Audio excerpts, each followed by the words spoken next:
Shalom Aleichem. I was learning today in GEMARA Sotah about this woman, this suspected adulteress who was suspected about doing a sin. She was brought to the Beis HaMikdash, and we want all the other women to watch so they don't cheat on their spouses and their husbands.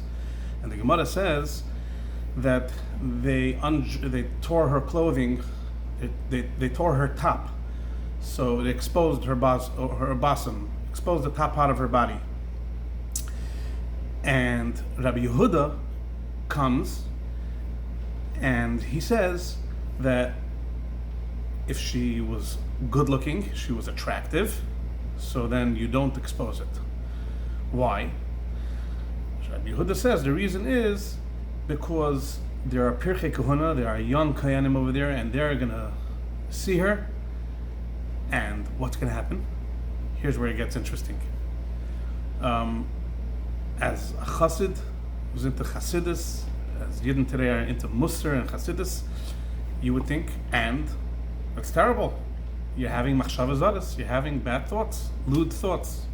And it says in Tanya that damages your neshama, because thought is very deep in a person. It's not something physical. It's much closer to the soul of the person than speech and action. But this is Gemara Haniglis. This is Gemara Asukah Shmaitz Alibda Hilchasa. It's here to decide what's halacha, and therefore it's not talking about the ruchnis right now. Rabbi Yehuda, Chachamim, they're just concerned about practical implications, applications, in order to make legal halachas. So he concludes like this: that if she was attractive, if she's good looking, we're concerned, not that you're thinking bad thoughts, the young Kayanim running around the Beis HaMikdash. That's not a reason to make any changes in halacha. We're concerned that this woman will drink the water and will be found innocent. She'll go home, and now a bunch of young guys, or even one young guy, saw her, a young Kayan, was attracted to her, and he's going to run after her. And it's going to lead to an Aveda. Now, the Gemara says an interesting question on this, that we find about a whole different subject, about skilla, where a person was chayav to be stoned. So it says a ish niskal arim, a man would be stoned undressed, naked. Ha'isha, Rabbi Yehuda says over there, Ha'isha is also stoned naked. Now the Gemara asks, if Rabbi Yehuda is concerned about people seeing a certain woman and getting thoughts, how come he's not concerned about people seeing a woman who's being stoned and getting thoughts? But the answer is obviously what I just said, that the person who's being stoned is not going to bring the person looking at her to any sin, because she's being stoned. She's going to be killed. She's on the way to her death. The Gemara asks another question now. Here's where it gets interesting. More interesting, if not interesting enough. The Gemara says, one second, even though Rabbi Yehuda is only worried about machshava zadas, as it's negeh to halacha l'maisa, and understandably so, only when it brings to an aveda, an act of sin, and even though this woman who we're undressing during her stoning is being killed, and you can't sin with her, but the young guys who are watching it, or even the older guys, right? Yetzer hara, you're not supposed to trust your Yetzer hara till the day of your death. The people who are watching her undressed and killed will still be interested in going and doing something with a woman, going and sinning. They'll have a lust. It's going to awaken their lust. They saw a pretty woman who's undressed. And the Gemara answers, no. Gemidi, Rabbi Shua ben Levi, if I'm not mistaken. So, Gemidi, I have a Kabbalah from my teachers. Eina Yetzer hara shelet ela b'ma she'ein avreis. Your Yetzer hara takes control on you. Your evil inclination gives you tremendous lust, only to what your eyes see, to what your eyes saw. They saw this woman and she was pretty. They lusted her. She was killed. It's not going to make them lust someone else. When I learned this, I was like, was tut sich da?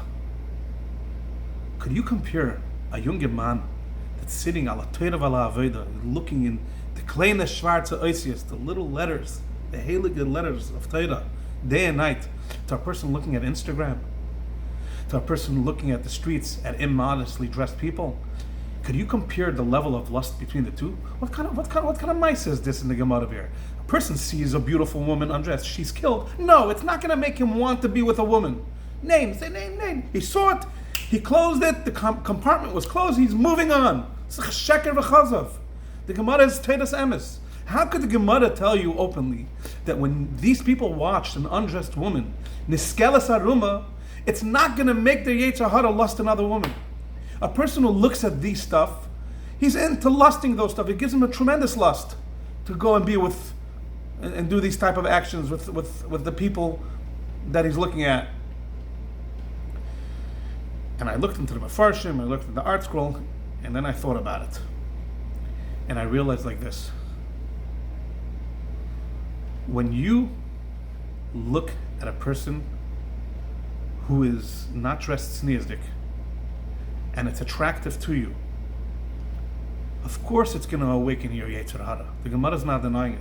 Rabbi Huda is not denying it. Rabbi Shubin Levi is not denying it. Of course it's going to make you think about those pleasures, and it's going to awaken you a desire to go and do those pleasures, fulfill them. But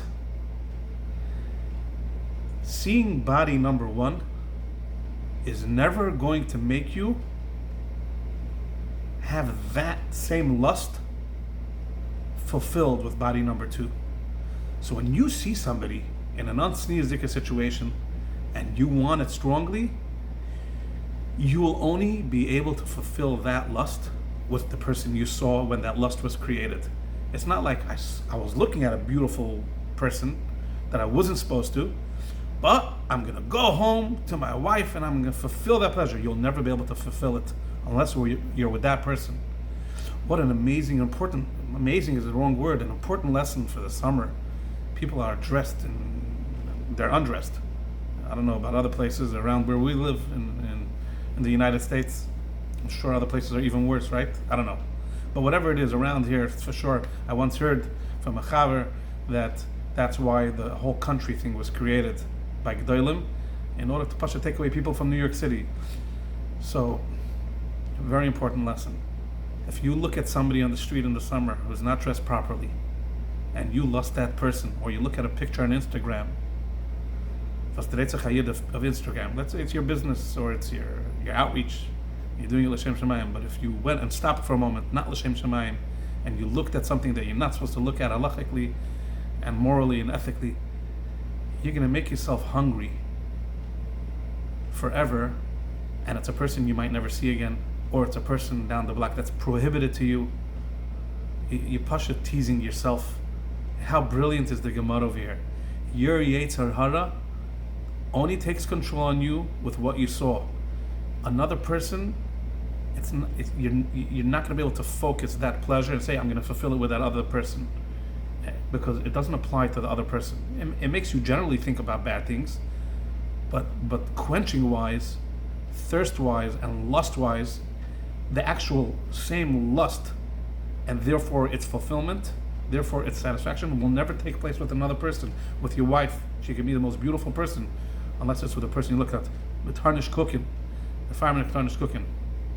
I want to finish with a vart of the Lubavitcher Rebbe, a beautiful vart al pi Chassidus. He says that Ki shemesh u'magin Hashem Elokim. David HaMelech said that just like the shemesh, the sun, has a magin, has a shield upon it, that the light shouldn't be too strong, be it the ozone layer, whatever it is. So is it Havaya and Elokim. Hashem, Havaya, Yudke Vavke, that name is a level that shines a tremendous amount of light into the world, and Elokim conceals it like a shield. Ki shemesh u'magin, just like the shemesh and the magin, Havaya and Elokim. It's words from David HaMelech. Al pi Chassidus, that's what it means. The Rebbe says, therefore, the times of the year when the sun is shining more, the shemesh is shining more, like in the summer, like in Tammuz, which is upon us, that's an indicator that the source of the shemesh to what we're pairing the Shemesh to is also shining more. Yud Kei Vav Kei, the light of Yud Kei Vav Kei is shining more into the Neshama of Yid. And therefore, the Rebbe says in application, it's easier, beferish, to sit in a corner and daven and connect to Hashem with tremendous love in the summer more than the winter. Besides, even physically, it's more menucha a lot of times. You're in the country, or even you're locally, and it's quiet. But also emotionally, spiritually, your neshama has a greater opportunity to love and connect to Hashem. And then the Rebbe asks something very disturbing that's very true, that takes away the bechira of a person. Such a great boost in avodas Hashem in the Yetzer Tov in the summer is l'cha'ura taking away the fairness of a constant balance between the Yetzer Tov and Yetzer Hara within you, the two forces. So the Rebbe says, unfortunately, that's why Hashem made that there should be a lot of exposure and pleasures in the summer. As we spoke before, I guess, people undressed in a proper way, not dressed in a proper way, that gives enough of a balance, enough of a power to Yetzer Hara that it shouldn't be unequal. It shouldn't be an unfair balance. So the Eibush is a helfen. You should all have a gesunte Zumer. I will say that the yahrzeit of the Lubavitcher Rebbe is this Sunday. Close your eyes for a moment. He was a tzaddik of the whole day, not just of Lubavitch. He was a tzaddik of every Yid, and he cared about every Yid, not only his own chatzir. So close your eyes and have in mind that Rabbi Menachem Mendel ben Rabbi Levi Yitzchak this Sunday, Gimel Tammuz, put in tzedakah. It's going to be a bracha for your whole mishpacha, for Bana Chaim Zein Revicha. Rabbi Zalmen of Chabad of Kings Highway is gebenched.